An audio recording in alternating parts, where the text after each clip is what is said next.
Hey guys, what's up? It's munclesonkey. So for all of you who don't know, Glacors did receive a nerf when Legacy mode was released. It's not a huge nerf. The kills are now a little bit slower than they were because the Glacors have 10,000 more HP than they used to, although you also deal more damage with your abilities because damage was boosted as well along with Legacy, but they also give a little bit less XP. Instead of giving a little bit over 7k XP per kill, they now give about 6.5k XP per kill, and that is including the XP that you get from minions. That's not just entirely from the Glacor.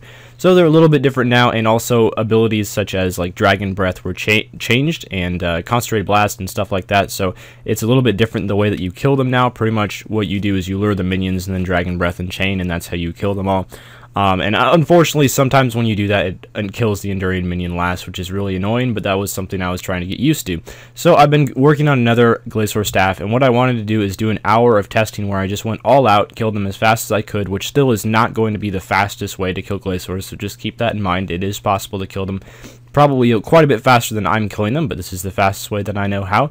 And I just wanted to crunch some numbers and really see how good Glacors are, and if these are worth doing over the Abyss, because a lot of people are getting into the Abyss lately to train their magic. I personally think Glacors are way better, and I kind of wanted to prove my point here with this video.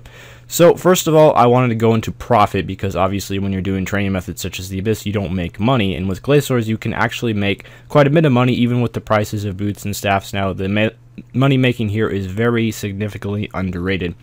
So first of all, I wanted to see how long it takes to make a staff, and during this video, and for the most part, I averaged just about 100 kills per hour. In this video, I got 99 kills in the 1 hour. However, I kind of effed up on a few kills and killed the Enduring Glacor last, so if you don't do that, you could get a couple more kills.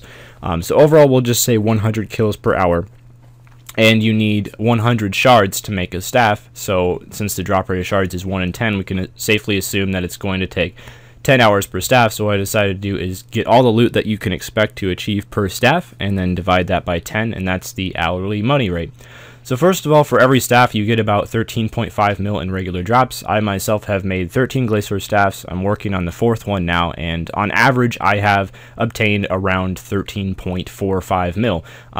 In regular drops, that's just like the rune drops and stuff like that per staff. So I'll just round that up to 13.5 mil per staff in regular drops. Armadillo battle staffs are currently 11.7 mil and rising fairly quickly, but I will just say, you know, for the sake of maybe they'll crash down a bit more in the future, maybe they won't keep rising, we'll just go with 12 mil per Armadillo battle staff. So you'll gain 12 mil in every 10 hours, and then 13.5 mil from regular drops in every 10 hours. And then the drop rate of boots from Glacors is 1 in 400. I've heard it said that they're 1 in 350 or 1 in 400. We're just going to go with 1 in 400. My drop rate has been pretty bad lately, so it's probably more like 1 in 400. So the current prices are Steads are 15 mil, Rages are 5 mil, Glavens are 6 mil. Total, that's 26 mil. Since you're expecting to get a boot drop every 400 kills, you can expect to get 80% of that total value, since all the boots have the same drop value.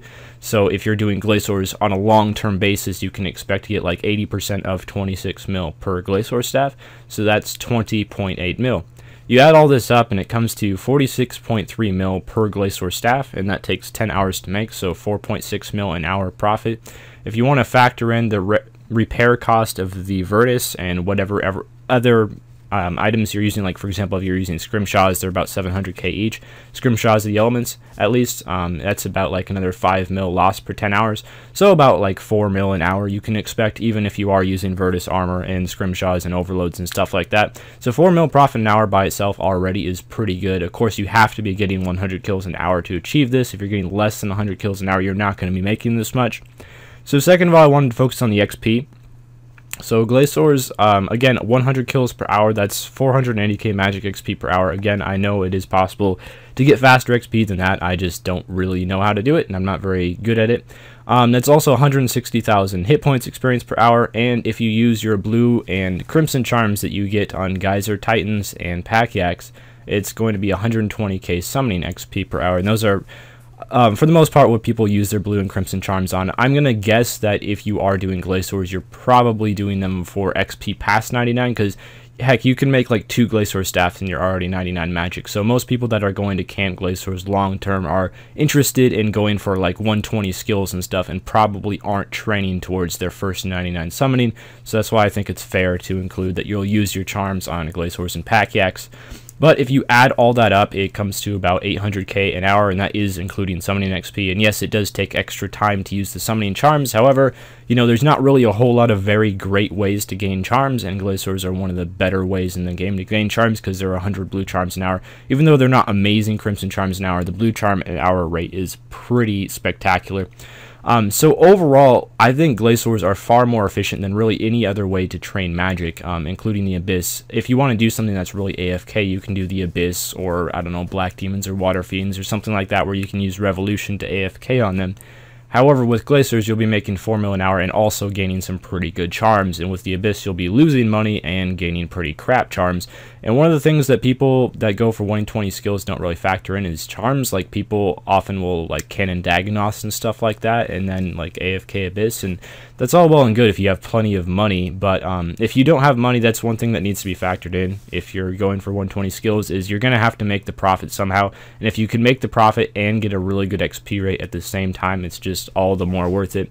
But anyway, I'm just wrapping up my hour here, and we come out to about 642k XP. So that's really good, I think, for 1 hour. You know, of course, it is possible to get better. Hopefully, I'll learn some better ability rotations soon and be able to kill the Glacors even faster.